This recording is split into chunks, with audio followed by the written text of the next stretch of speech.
Hey, everybody, we're here for a new episode of Five for Talking. I'm back with Bargo and Caps, the captain of the show. And we're back after our Olympic slash All Star break. And we're coming at you full force. So, hi to everybody. And let's just get into this. So, I guess I'll just quickly review what we missed in the All Star games and the Olympics with Canada, very disappointing for the men's. I'm not even going to talk about it. But Finland winning their first gold medal in men's Olympics. So good for them. In terms of that, just overall, you had a pretty weird turnout, actually, with Canada, Russia, and then Slovakia finishing in third with the bronze, which is probably pretty unexpected. You think at least U.S. would slide in there. But then for the women's, we won gold again. Take it any day. United States finished with silver. Finland finished with the bronze. And Canada set the record again with 54 goals for the women's. 54 goals in a tournament. They beat their record, which was 48 in, I think, the year before that, the Olympics before that. But anyways, that's Olympics out of the way. Sucks that the NHL didn't get to play in that. Did anyone watch the All-Star game? I watched like the skills competition. Honestly, the rest of it to me is just kind of I feel the same way. Hey, it could have been worse. The NBA could have been the NBA one. The NBA put up one of the worst All-Star game weekends in the history of sports, and I liked a couple of the new events at the NHL thing with the cards, and the All-Star game. The actual All-Star game was whatever, but I mean, it is what it is. It was neat. Go ahead. I like the 75th top players of all time for the NBA. That was cool, and I would really like the NHL to try and do something similar to that. Honor the 75 best players or 50 best players of all time in the NHL. That would be pretty cool to do in the NHL. Makes the All-Star game a little more watchable, I guess. But that's just they did it with the 100, the century. When we hit the 100 years, they did the top 100 players of all time. Yeah. I don't know if they went to the All-Star game, but I know they did that. But yeah, that would be cool. I mean, it is what it is. That NBA thing was a big mess. But anyways, this is about hockey, so let's continue on here. Caps, you wanted to talk about your Calgary? Well, yeah, I mean, like the fact that I think it was when they were on a 3-game winning streak is like, okay, guys, watch out for Calgary. And as soon as they got to Foley from Montreal, it's been pretty much on a 10-game winning streak for Calgary, and they've been one of the best teams in the NHL. And tied their record. And I think Markstrom is probably one of the best goals in the league. Mangiapane has come out of nowhere pretty much, and he's on a scoring tear. Johnny Gaudreau is having a fantastic year. All around, that team is this year's equivalent to Montreal last year so far. So, in terms of the playoff run. But I think they're better than Montreal was. Equivalent, I said. Like in terms of surprising though, or in terms of them being built as a strong team. Like they are a team. They have a lot more star power than Montreal did, but I agree with you. The way that they're built to beat a team like the Leafs, they're built to be physical, and I 100% have to agree with you on that. Gaudreau, I believe Gaudreau's playing on a contract here. I'm going to check it, but yeah, he's playing on a contract here, and he's going to get paid. He's going to get $10 million next year somewhere. 11 million. He looks. I don't think it's going to be in Calgary. It's not going to be. I don't think. He looks great. Well, unless they finally make their Kachuk move that there's been rumored that they've been trying to make. But I mean, they look really good. I would argue that the goalie situation, I don't think he's one of the best. I think it's just he's playing really well, and the team around him is as well. They're a physical team. Toffoli is a piece that the exact type of forward. I know we don't need more forwards, but he's the exact type of forward that the Leafs could have used. And it's kind of upsetting to see him go to Calgary. But, I mean, he fits in perfectly on that team's play style. Gritty goal scorers. So, I mean, it got to take it. I think they're humming right now, and that's what's really good about that team. everything's working, all the pieces in place. And Markstrom, you know what? Last year, you wouldn't even consider him maybe a top 5 goalie in the league. I wouldn't But even the way that consider him a top starting goalie. the way he's playing this year in front of that team, it's just Yeah, everyone doing their job. it's And true. you know Though. what? It's like a lot of the things too is like you got to worry about how they're playing right now, right? They could be hitting their peak, and then come to the playoffs. This is their end of their run, right? I mean, they look like the type of team, like Cap said, they're built for the playoffs, right? They look like that type of Montreal team that we saw last year, but with way more star power. Yeah, but like Bargo hit the nail on the head. He said that they are doing their job, which means that everybody knows what they need to do. Sutter has got them down to a T of what everyone's roles is on that team, and they're all playing well, and that is a very structurally well built, functional team, and that's what a team is supposed to be. You know what I mean? Everybody knows their job, and they're doing it well. And I know Markstrom may not be the top goalie that everybody says he is, but because of the fact that the team in front of him is playing well, Markstrom is able to do his job, and the team in front of him is doing their job. All around, it's that's what I said. Good team. With him mixed in that lineup, I agree. But if you look at most of the top teams in the league this year, they all look like teams, minus the Leafs, probably. We'll get into that after. Florida and Carolina are just like humming. Tampa Bay looks amazing. Boston's starting to click. There are a few teams in the West, like Vegas looks like a team. Colorado looks like a team. And I mean, minus the beating they got the other night by Boston, but I mean, the league is starting to pick up. Montreal looks like a team now. Yeah, for Christ's sake, you know what I mean? Like, come on. You know what? Well, we can. So just they before we get into that, because Calgary's part of that too. Calgary absolutely stole that trade. That was a wonderful trade. Good job in Calgary. I don't even know who their GM is. Sorry, but yeah, I mean, great job. And then leading into Montreal, they look great right now. At least Cole Caulfield does. Since St. Louis been there, he's been on fire. And I mean, can we doubt that he was their best player almost throughout the entire playoffs last year, and then come out this season and he disappeared? Probably was the coaching. He had 2 bad games. They dropped him down to the 4th line and then put him to the AHL. Like, what kind of shit is that? Sorry, excuse my language, but you didn't even give the kid a chance. And I feel like he has a lot of that play style that St. Louis has. And so that's a good click right there. And he's a player too, Marty. And he's like that kind of player as well. Like when he was young, right? Yeah, a little sniping dig in the corner guy. A little sniping machine. And that's literally what Caulfield is. And someone who's been in that role and has played that position, exact same style too. It's easy to identify the talent and what it needs because you've been in those shoes, right? Yeah. But sorry, I just want to touch base on what you were saying about the other teams being teams. The teams that you're naming are consistent. They're not streaking. They're not winning 10 in a row and losing 10 in a row. They're winning like 3, losing 1, winning 2, losing 1, losing 2, winning 3. They're just very consistent with their games. Calgary, what concerns me is the streakiness of it. I'm not saying they're a bad team. That's fair. It might come to an end for that reason. I could tell you a good addition to that is that Mangiapane has gone through like 3 solid good bad streaks this year where he was on fire for like 5 games and he disappeared for 5 games. And because I have him in the pool, so I see it. Like my other pool, he keeps getting dropped. People will pick him up for 3 games and then he gets dropped. So I mean, that's a good barometer for the whole team, and kind of that. Lindholm has been great for them. Yeah, he's having a really good year, which is nice. I mean, it's good to see Calgary do well. It's nice to see Edmonton have their little comeback, which it is what it is. Vancouver's kind of coming. I don't know what's going on in Winnipeg. It's time for a shakeup there, man. Yeah, I think Paul Maurice left. Paul Maurice left on his own accord. He was just like, peace out. No, leaving. Management needs to make a shakeup. Yeah. It has to happen. Trade deadline or something like that. They have a lot of big names that they could rebuild with.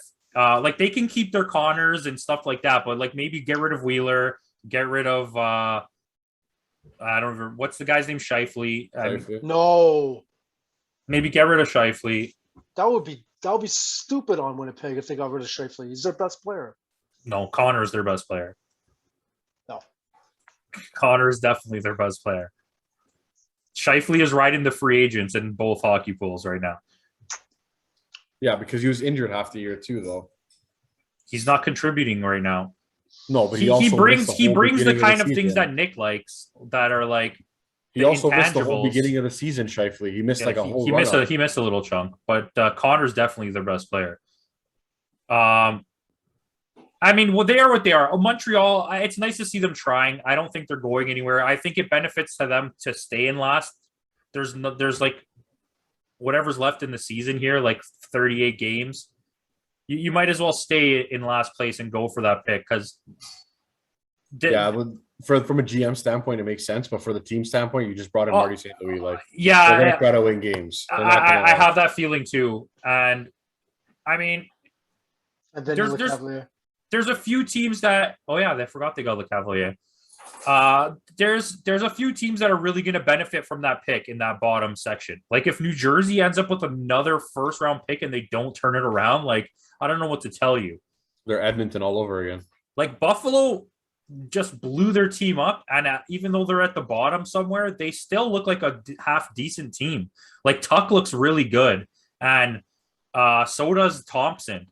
Tage Thompson looks amazing. So I think if they remove like a player like I know they're big names, or like Ristolainen or Dahlin, I think if they remove one and can get around another like 3 quality players for him, maybe a pick. He wants out too, right? But at the same time, you got rid of Ristolainen.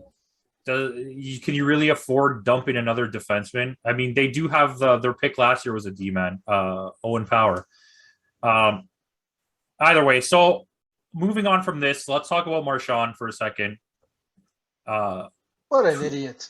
Yeah, but I mean, do you expect anything less? This is the repeat offender situation. It doesn't even catch me off guard. To me, it's not even a big deal because he does this shit all the time. Yeah, but like new. 6 games is not enough. Should have been I like agree. 20 games, man.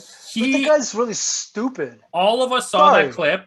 Nobody saw anything happen, and then after the whistle out of nowhere, he just came up and skated across the ice and punched the goalie in the head. And then sticked him in the face. And he was asked what he said, and he said, "What a effing save!" Or how do you like that effing save? Yeah, like there's nothing you're gonna say to me in a hockey game in a situation like that where I'm gonna just punch the goalie in the head. That's just dumb. You're a professional hockey player. Like, smarten up. This is not beer league where we clear the benches because you said my mom is fat. You know what I mean? Like, come on. And I agree. It was stupid. He deserved more than 6 games. The fact that he tried to argue his point and take it to they should have renegotiated his time and added more. Yeah. Like, what the hell? This is a repeat offender situation like in the last year where Caps was all up in arms about Tom Wilson. I feel that way about this. This was just ridiculous. Like, the fact that Tom Wilson fought everyone on the ice and there was no one strong enough to fight him doesn't make me feel bad. Like, this is like you punched a goalie in the head for no reason. At this point, I'm not like I don't really have anything to say, and I'm not shocked. Yeah, I don't know. I'm upset. You said it. Yeah, we said it. I mean, it's 6 games, and it is what it is. If they went to he went to protest it or whatever he did, they should have just added a few more games to him and say like you are this player. You do this all the time. Keep your mouth shut and don't waste our time. Yeah, what is that like? Oh yeah, we just got 2 more days grounded. Yeah, exactly. And then people will think about protesting their suspensions too, right? Yeah, I mean, don't waste my time. Freaking give him 20 games, cost him $1 million, man. Like Jesus, like he's out there. Honestly. It's got to be because of the team too, like the Boston market, the playoffs and stuff. Yeah, but look, they've been playing well without him. They have. I mean, and without Rask, since Rask left, it's like, I know he was only there for like 3 games, but they turned it around. We thought he was going to be the reason they turned it around, but it is what it is. That Boston looks pretty decent. Before I go into my question, does anyone have anything else about just NHL talk? Okay, so also just for standings wise, I mean, once again, there's 5 spots in the West under the playoffs that have a potential to make a playoff spot. And in the East, there's only Detroit, and they're still like 11 points out of a spot. So Well, actually, Columbus won tonight against the Leafs. Fantastic. I think they might have passed Detroit at this point. So, anyways, getting into my question, what team do you think will benefit most from making a trade at the deadline? What should they target, and at what position? Who should they target, and at what position? I should say. Yeah, I mean, you don't have to give me a player, but I think I'll go first to make it easy. Realistically, I think the team with like the best shot at winning the cup with one move is Colorado, getting a stable goalie, and I really think it's Marc-Andre Fleury. I don't know what you have to give up in that situation. Probably a draft pick, probably your backup goalie, or Kemper or Francouz, whichever one. And I think that's like if you want to win now, with what Fleury has left in the tank, he's the guy. And for me, that's my take on that. Well, Edmonton goalie. Simple as that. Okay, so the two of the biggest names are Fleury and Holtby. Who are you more comfortable with? Holtby's going to cost you less, probably. Probably Fleury because of his runs. Yeah. Fleury. Bargo, you got anything?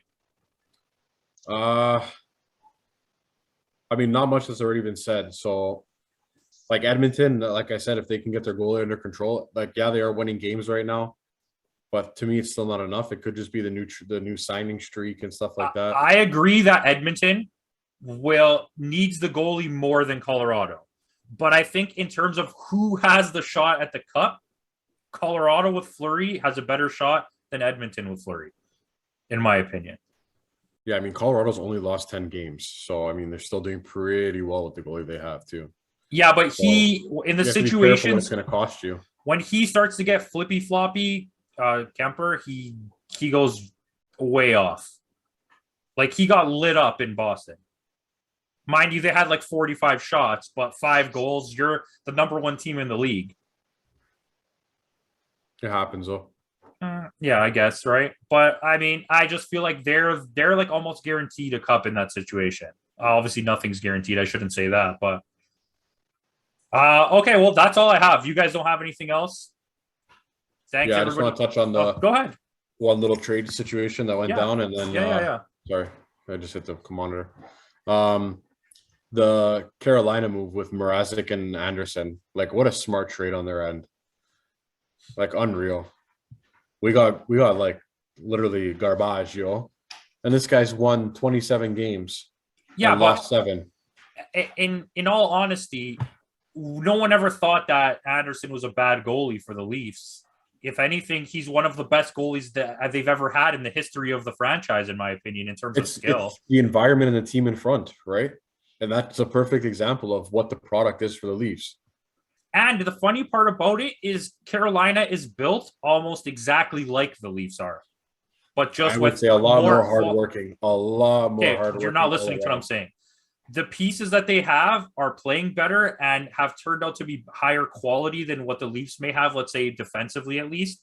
But if you look at the structure of the team, it's all mostly offensive players on the front. They don't really have any big monster guys like Calgary has. They're not coaches.